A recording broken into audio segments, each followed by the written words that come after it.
protokol kesehatan ini sebetulnya menjadi kebutuhan. Jangan dianggap ini suatu mandatori, kewajiban yang harus ditaati oleh seluruh orang, tapi kesadaran sendiri.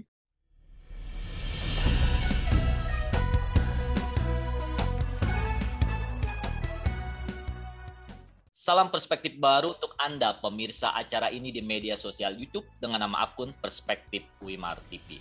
Ingat, jika Anda ingin mengikuti acara ini di media sosial, silakan buka akun Perspektif Wimar TV.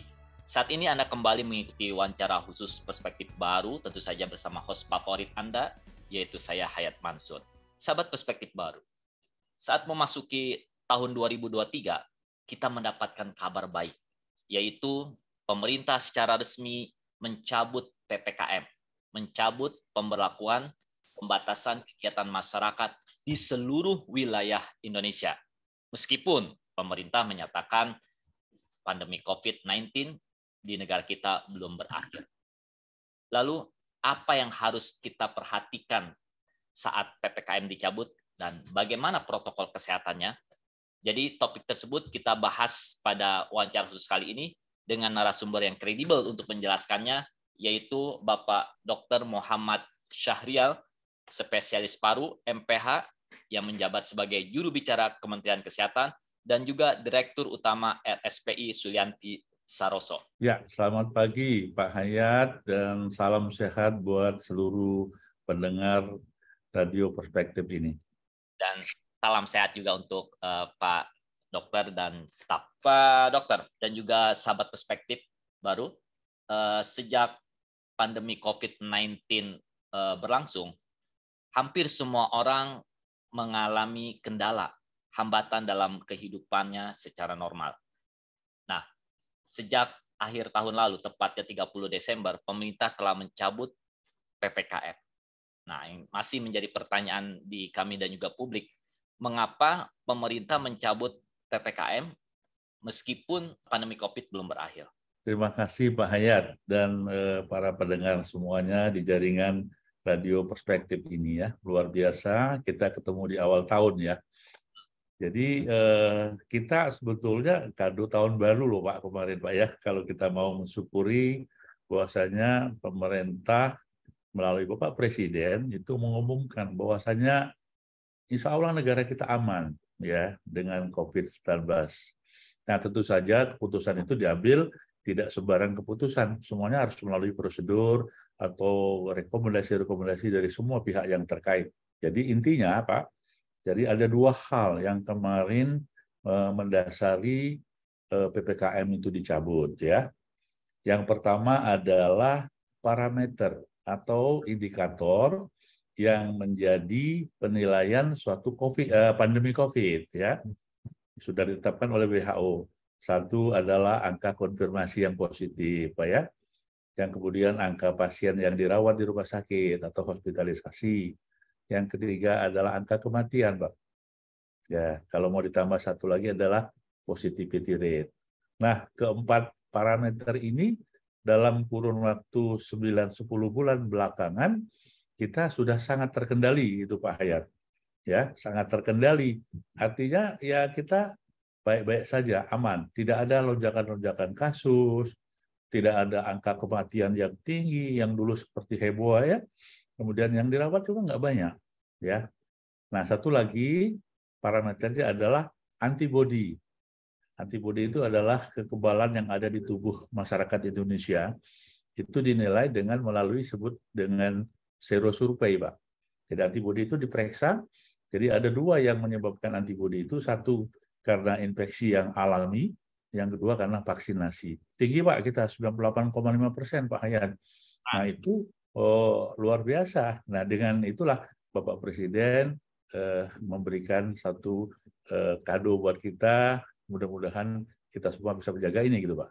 Oke, sekarang kita lihat parameternya salah satu aja Pak Dr. Syahrial. Bagaimana setelah dicabutnya PPKM ini dalam 2 pekan terakhir ini, ya, okay. Jadi penularan COVID-19 ini mendatar, menurun, atau naik setelah PPKM dicabut? Pak Ayat, mungkin sebelum itu, biar kita clear ya. Jadi pandemi ini masih ada di dunia, termasuk di Indonesia. Jadi status pandemi itu belum dicabut. Nah, yang kita cabut itu adalah strategi kita, strategi PPKM. Kalau negara lain itu memperlakukan yang disebut dengan lockdown gitu Pak ya. Lockdown kita PPKM dicabut kita. Tetapi status kedaruratan kita masih Pak. Nah, kenapa kok masih? Karena memang belum habis pandemi ini. Masih akan bisa menjadi ancaman bagi kita manakala terjadi subvarian baru yang mungkin sangat infeksius Pak. Kemudian sangat berat. Bisa terjadi. Tapi kita berharap tidak. Nah, kembali ke tadi pertanyaannya Pak Hayat, jadi memang kekhawatiran masyarakat banyak, Pak ya. Sebagian masyarakat itu mengkhawatirkan, wah di Cina, di Jepang kan tinggi tuh kasusnya, Pak. Kita nggak buru-buru kita bercabut. Jadi alhamdulillah Pak, sampai hari ini itu sebetulnya tetap menurun. Tapi kita tetap menunggu sampai dengan Januari akhir, Pak. Itu biasanya setelah Nataru atau setelah Lebaran itu sekitar 2, 3, 4 minggu lah. Ya, jadi kalau nanti kita lewat di Januari 2023 tetap aman seperti ini, insya Allah kita sebut dengan pandemi terkendali ya di Indonesia ini, Pak. Ketika strategi PPKM ini dicabut, nah bagaimana upaya pemerintah untuk mencegah penyebaran virus corona ini atau menghadapi gelombang berikutnya ketika PPKM ini dicabut?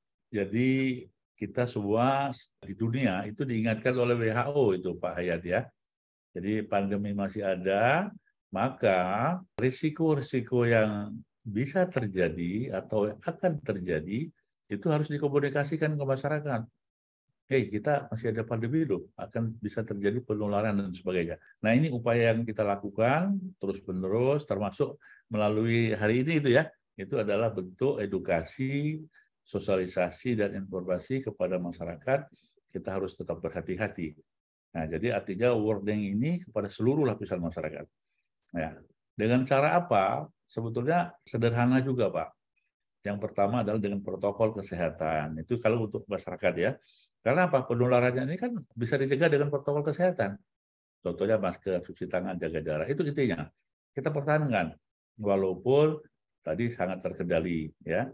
Nah, yang kedua dengan vaksinasi. Kenapa kok vaksinasi penting? Karena ya kita mempertahankan daya tahan tubuh atau antibodi kita masyarakat agar virus-virus yang akan masuk sekalipun dengan subvarian baru, kita tidak terlalu berat sakitnya, Pak. Nah, tentu saja kesiapan pemerintah dalam hal ini di pintu masuk negara, Pak. Itu kita hati-hati, terutama yang negara-negara yang saat ini lonjakan kasusnya tinggi, seperti Cina, Jepang, gitu ya, dan beberapa negara yang lain. Kita perketat itu. Perketat tapi tidak kita memperlakukan khusus. Contoh, kita tidak seperti negara lain harus masuk Indonesia PCR-nya harus negatif, kita tidak ya. Kita harus berhati-hati, tetap mengingatkan mereka. Nah, kemudian kesiapan yang lain, kita rumah sakit khusus pasien Pak. Kalau terjadi ternyata tahu-tahu pasiennya banyak lagi, kita siap termasuk Wisma Atlet. Dan yang satu lagi penting Pak Hayat. Jadi ini kan selalu bermutasi nih varian ini. Nah, jadi kita ada pemeriksaan namanya sequencing, Mbak ya. Jadi kalau ada yang positif, terutama yang dirawat di rumah sakit, kita lakukan sequencing. Ya, siapa tahu ada varian-varian baru tadi masuk atau orang-orang tersebut sakitnya dengan subvarian baru gitu, Pak. Di masyarakat ini ada pandangan bahwa ketika PPKM sudah dicabut berarti tidak ada pembatasan-pembatasan. Jadi bebas masyarakat mau berkumpul berapa orang, mau berpergian kemana aja. Nah, apakah benar ketika PPKM dicabut tidak ada batasan-batasan lagi dalam kehidupan normal kita, Dok? Ya, jadi pembatasan itu sudah tidak ada lagi. Dalam arti kata, kita hidup normal dalam hal ini, Bu ya. Contoh, kita boleh kita ke mall, ke kerumunan, kemudian kita dalam acara-acara besar, kemudian perbankan, pertokoan, itu boleh buka seperti sebelum pandemi, Pak. Normal saja. Hanya saja diingatkan protokol kesehatan dan itu tetap harus dilakukan. Dengan maksud, ya ini masih ada resiko terjadi penularan. Jadi kita terima kasih sekali, kita Nataru kembali kan coba lihat, masyarakat bisa ke tempat rekreasi, tempat liburan, semuanya bisa menikmati, tapi mereka mempunyai suatu kesadaran, disiplin sendiri-sendiri gitu Pak. Jadi itu suatu yang luar biasa bagi masyarakat kita itu Pak. Oke, jadi tadi kuncinya adalah harus tetap mematuhi protokol kesehatan. Nah, saya ingin membahas mengenai protokol kesehatan ketika PPKM dicabut. Nah, apa yang harus dilakukan publik ketika melakukan perjalanan atau travel atau bepergian? Apa protokol kesehatan yang harus mereka perhatikan, Dok? Jadi pertama gini, protokol kesehatan ini sebetulnya menjadi kebutuhan. Jangan dianggap ini suatu mandatori, kewajiban yang harus ditaati oleh seluruh orang, tapi kesadaran sendiri. Nah, untuk itu, pakai masker itu sudah ada loh aturannya. Satu, Pak ya, kalau kita sedang dalam suatu kerumunan, ya, jadi banyak orang. Kemudian dalam satu ruangan yang memang kita tidak jelas orangnya siapa-siapa. Kemudian juga kalau kita sakit, sedang sakit, ya. Kemudian juga kalau kita dekat dengan orang yang sedang sakit flu, ya itu kita harus pakai. Nah ini sadarnya harus timbul oleh kita semua. Jadi jangan sampai kita di kerumunan banyak orang berdesak-desakan gitu kita tidak pakai masker. Karena apa? Risiko itu ada di kita, gitu loh Pak ya. Nah tapi kalau kita olahraga di area yang terbuka, kemudian di itu aman-aman saja gitu. Jadi tidak usah terlalu kita paranoid misalnya, semuanya harus pakai masker. Dan juga apabila di layanan publik Pak, contohnya Pak ya. Nah, kalau umpamanya di perkeretaapian, stasiun, kemudian di terminal, ya itu sebaiknya dipakai. Dan bukan hanya COVID loh yang kita hindari, tapi juga penyakit-penyakit menular yang lain. Dan tentu saja protokol yang lain, Pak, cuci tangan itu penting. Karena cuci tangan sekali lagi bukan hanya COVID, ya semua penyakit yang bisa menular melalui kontak tangan tadi. Kemudian jaga jarak dan sebagainya. Sebetulnya itu saja Pak yang perlu kita pikirkan. Dok, kalau secara mudahnya kan dulu ketika masa PPKM, ini Kementerian Kesehatan kan mengkampanyekan untuk mencegah penyebaran COVID itu dengan protokol kesehatan 5M. Nah, kalau sekarang nih berapa M, Dok? Jadi kita tidak usah terlalu saklek dengan MM tadi Pak. Ada yang nyebut 3M, ada 5M, 7M, boleh-boleh saja. Tapi minimal 3 ya yang harus kita pegang. Yaitu M masker, menjaga jarak, dan mencuci tangan 3 Pak. Ya, kalau yang lain menghindari kerumunan, menghindari mobilitas itu kan sudah dicabut ya PPKM. Jadi mobilitas silakan aja Pak, mau kemana saja sekarang ini. Ya gitu ya, menghindari mobilitas jangan nggak usah biar aja. Kemudian kerumunan manakala memang kita perlu datang di dalam satu keramaian karena ada suatu undangan perkawinan Pak Bapak, ya kita hadir, tetapi tetap pakai masker gitu. Dok, untuk mencegah penyebaran virus corona di pasca pencabutan PPKM ini, ada 2 hal penting ya yang saya garis bawahi, yaitu adalah pertama patuhi protokol kesehatan, yang kedua tetap melakukan vaksinasi. Nah, apakah program vaksinasi terus dilanjutkan, Dok? Ya, ini harus dilanjutkan karena kita masih mengawal pandemi ini. Jadi kita betul-betul ingin mengawal pandemi ini dengan parameter-parameter yang terkendali tadi. Nah, salah satu tadi Pak Hayat ya, kan ada hospitalisasi rendah, orang-orang dirawat rendah. Itu dikarenakan adanya kekebalan dalam tubuh orang tersebut. Apakah dia melalui infeksi yang di alam yang dia dapat atau melalui vaksinasi. Nah, sehingga dia tidak perlu masuk ke rumah sakit. Cukup diisolasi mandiri. Ini satu yang harus diketahui dan memang harus disadari. Ya, jadi kalau dia masuk rumah sakit, dari data yang ada di Kementerian Kesehatan dan bahkan maaf ya meninggal itu karena memang tidak adanya vaksinasi. Nah sehingga kita harus menyadari betul nih masyarakat. Jadi ada 2 tadi betul Pak Ayat ya, 1 protokol kesehatan, yang 2 vaksinasi. Jadi vaksinasi ini betul-betul memberikan perlindungan ke kita agar kita tidak kena sakit yang lebih berat Pak. Jadi kalau infeksi itu boleh kena siapa saja Pak, ya kan? Kayak kita flu itu kan boleh, tapi ringan-ringan saja kenanya, nggak sampai berlanjut. Nah untuk itulah vaksinasi ini begitu juga. Dia kena COVID, silakan, tapi tidak berat Pak, tidak harus masuk ke rumah sakit. Nah kita saat ini sedang prioritas kepada vaksinasi booster pertama Pak, atau vaksinasi ketiga. Nah ini memang masih rendah kita, tapi pemerintah menjamin nih sudah disiapin vaksin Pak Presiden juga mengajak bagaimana gerakan sentra vaksinasi bisa kita giatkan lagi. Sekali lagi kehadiran pemerintah, kehadiran negara untuk melindungi masyarakatnya dalam hal ini bagaimana masyarakat betul-betul dapat terhindar dari COVID-19 ini gitu Pak. Dok, yang jadi pertanyaan publik juga yang disampaikan kepada kami ya Dok, mengenai vaksinasi adalah, nah kita kan capaian vaksinasinya sudah 70% di atas. Artinya kalau secara pakar-pakar kesehatan bilang sudah ada herd immunity gitu loh.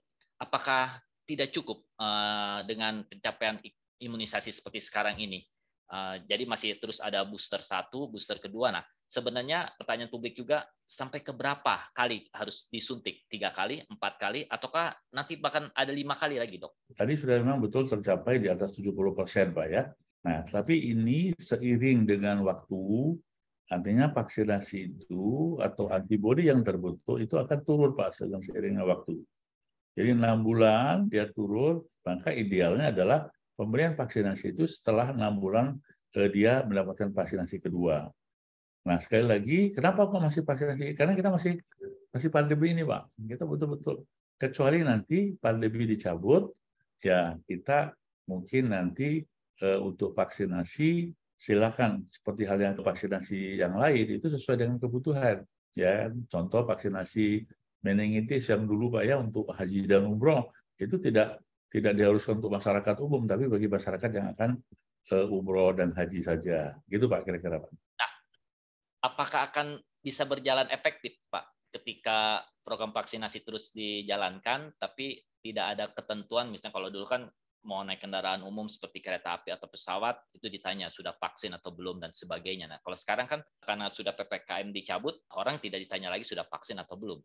Oh, masih Pak. Jadi untuk fasilitas-fasilitas publik yang memang akan kita ikuti, contoh pesawat, kereta api, itu kita harus tetap pakai booster, gitu Pak. Ada kewajiban. Kenapa ini penting? Karena kita ingin melindungi semuanya juga, gitu loh Pak.